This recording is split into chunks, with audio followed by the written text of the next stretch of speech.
Welcome to the WinEH podcast. This show is focused on empowering ranchers. Whether you're a seasoned rancher or just getting started, we'll guide you on how to use the infinite banking concept as an alternative way to finance your operations. It's a better way to think about money. Join us as we discuss planning for the future, attracting the next generation, and the art of keeping more money within the family. Here's your hosts, Winnie and Lacy.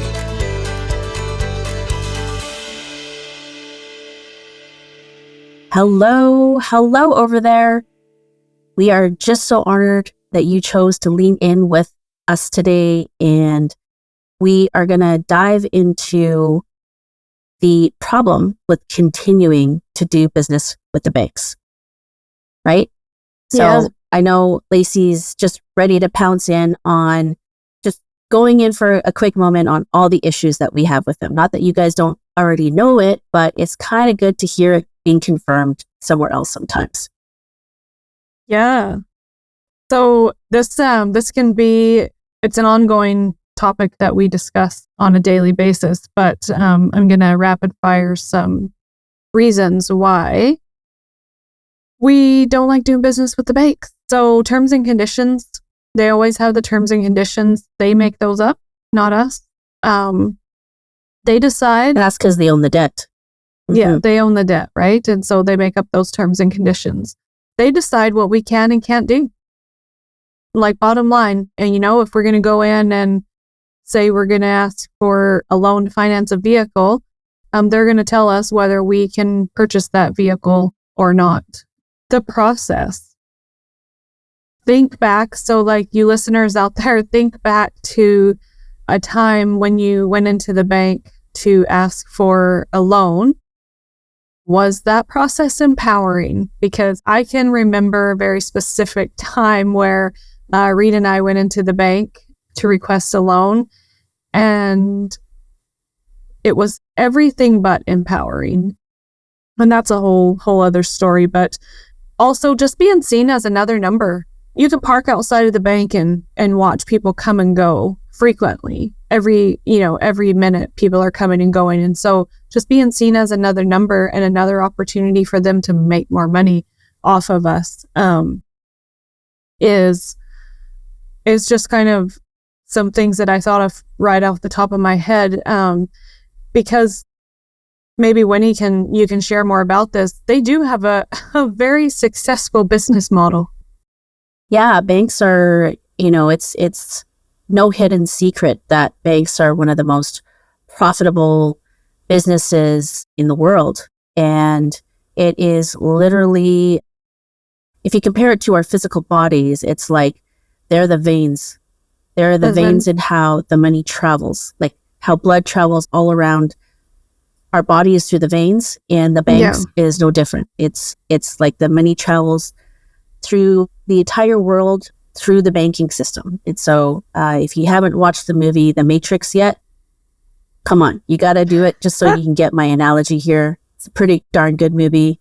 It's how the banking system is literally what drives the cash flow around the world. And they're also very successful at making money work for them, circulate for them. And by doing that, like their model is they lend us the money, they charge us interest, right? And then they take our money, lend it out, and then charge interest over and over and over again.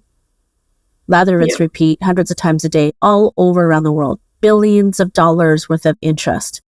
And then they charge us for using their account, right? Yep. They charge us for the convenience of that. But I think the problem that most of us have with banking, whether we're in the ranching or, agricultural world or not, is we feel like we don't have another choice. Mm-hmm. That's part of the problem. I mean, and, people start to wonder, or the banks are, sort of besides themselves when, especially after the subprime market, in 2008, 2009, when the market tanked, and voila, out was born Bitcoin, right? Mm-hmm. Why do you think the world and everything is shifting? I believe cryptocurrency is born as an expression to basically say, F you bank, like you're no longer working for all of us, you're for yourselves. And so we're going to create another system outside of you in spite of, right? But, of course, most of us since 2008, cryptocurrency is so volatile. You can't run your everyday ranching and farming operations on cryptocurrency at the moment. It's not possible. So what are we left with? We're left with having to deal with the banking system that for generations, right? Like how many generations is your family into ranching? So the ranch has been in the family for over 100 years. So 2010 was the 100-year anniversary. And yeah, that's something to be proud of and something to protect. Protect. That's interesting because protecting the ranch, staying in the family is on so many different levels.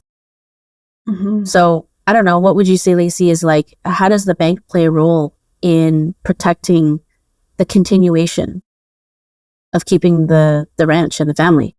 When we feel like we don't have any options or like the bank is the only option, then going back to my list, like they set the terms and conditions, and ultimately they're the ones that are going to decide whether the next generation can carry on, or do we have to sell a piece of the land? Grandma Lizzie came here on a train from Michigan with her family, and she homesteaded, right outside my window here. Way back when, she was a widow with a young daughter. And so, do we want to leave the control up to the bank to decide what we get to do with what Grandma Lizzie started? And so I think that's where, where I kind of get all up in my feels, because like I wasn't born here. This isn't my side of the family. This would be my husband's side of the family. But I mean, my heart's invested into it. And so when we feel like the bank is the only option and we don't know any other way to carry on this legacy and to protect it from having to be sold, or to find a way that the generations to come can carry on. I mean, we're surrounded by family all around us, so it's something worth exploring all of our options and learning more to do just that, protect. Yes, I can't say I relate, but I can empathize with the amount of sacrifice that's had to be made. And then, of course, for lack of a better way to explain it, but marrying into the family and then having it, just adopting it like as if it was your own, you can get, you treat it basically just like it's your own too, right? So as you were sharing that story, what really came to mind for me was just delving a little bit deeper into that whole process of every single year, you have to make sure that you prove that you don't need the money, right? And depending on the position of where that particular bank is, how that particular bank is doing, they always have the right to call off what they've lent to you as well, right? It's almost like, because you're essentially renting their money. No different is it if you're renting a home, right? And any time the owner of that home can say, well, I'm going to sell it or I'm going to move back in. So you got to get out, right? Yeah. And so everything else in the agricultural world is got a lot of uncontrollables. It's like you can't not have the money, because if you don't have that much money saved inside your own personal savings, where else are you going to get the extra money to get your supplies? Yep. Whether it's for feeding or for like the umpteen amount of other things that you need the money for. Yeah, right? like it takes money to make money. Yeah, I can see where that saying came from.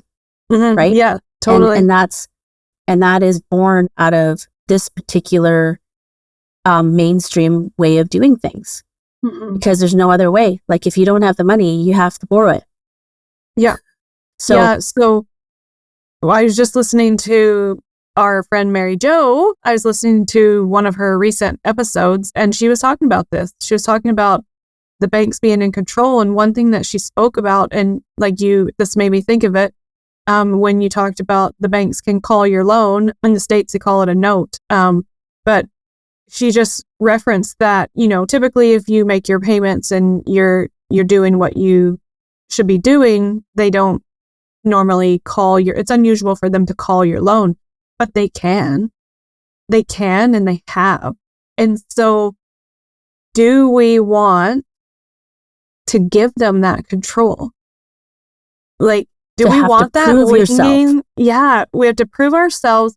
And do we want that lingering over our heads that, oh my goodness, at any point they could call this loan? When you need maybe you're running your operating expenses through your line of credit. Well, you need those op expenses because, you have to feed the cows. You have to do what you have to do to get to the end of the year where you sell your calf crop. And so if they call the loan, well, they're in control. And so that's where infinite banking comes in to help us take back that control.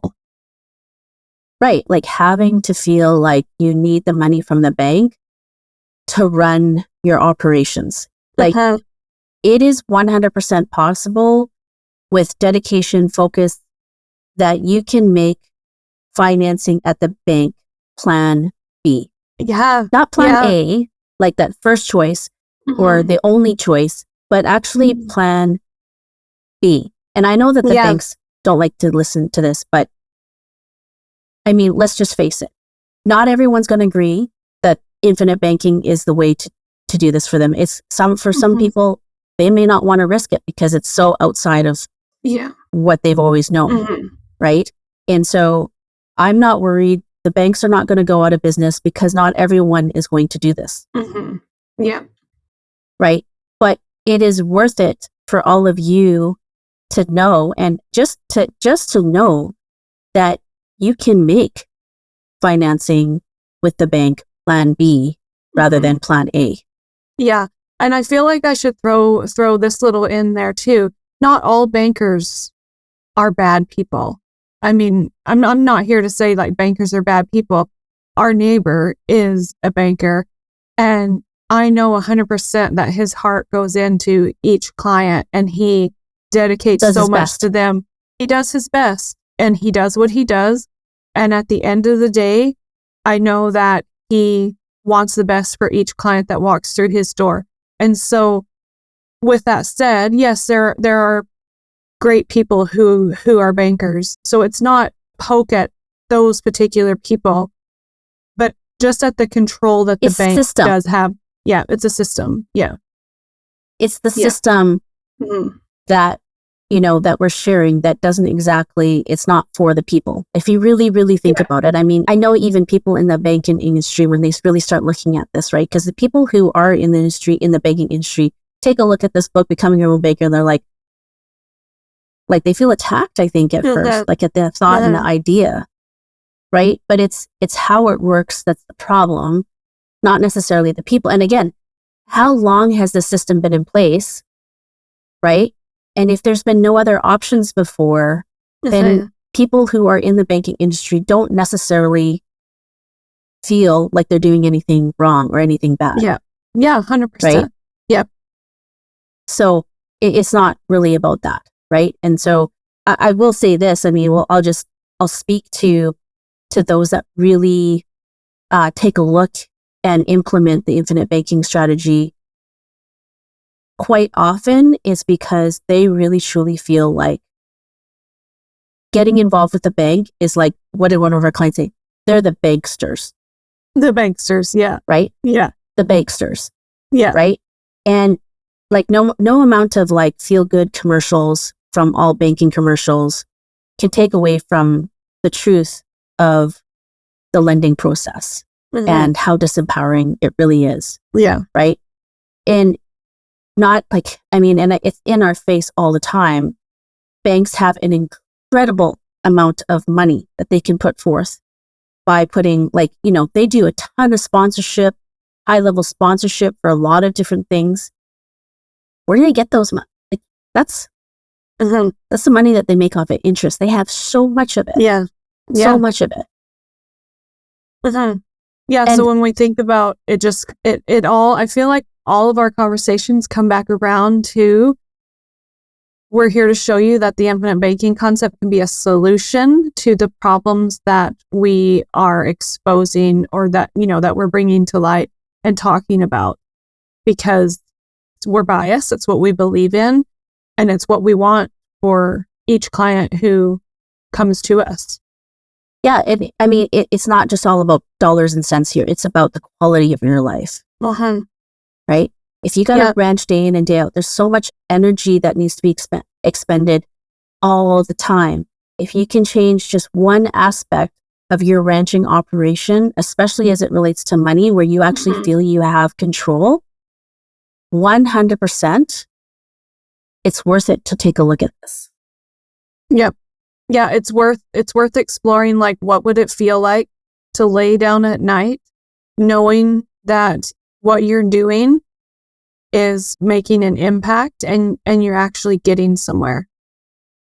You're getting to the point of having the more money at the end of the year than year at the end of your money. Right. Yeah. And in terms of, like, again, solving for why most ranchers and farmers feel like it's a problem to continue doing business with the banks, you know, what would be, banking is a process. It never ever stops, right? It's like every single year you have to you have to go to the bank for more, like, just to qualify again. So when we're talking about an alternative, it's still a process, right? Yeah. It's not like oh yes, I want to do it, and it's a switch and it's a product, and then it's one and done. Set it on the shelf and we're good to go. Yeah. You know, just want to level set expectations. There is definitely a better way. You know, it still requires focus. And at first, when you're doing anything new, it seems hard, right? But it's like, choose your hard. Life is hard, having to continue doing business with a bank. Taking, you know, refocusing and going in a different direction that you know is going to be better. It's not going to be easy at first, but it's also hard. Choose your hard. Yeah. Yeah. It takes diligence and it takes time and dedication. It's worth it. Okay. So, Lacy, what's the next step that the folks listening can take?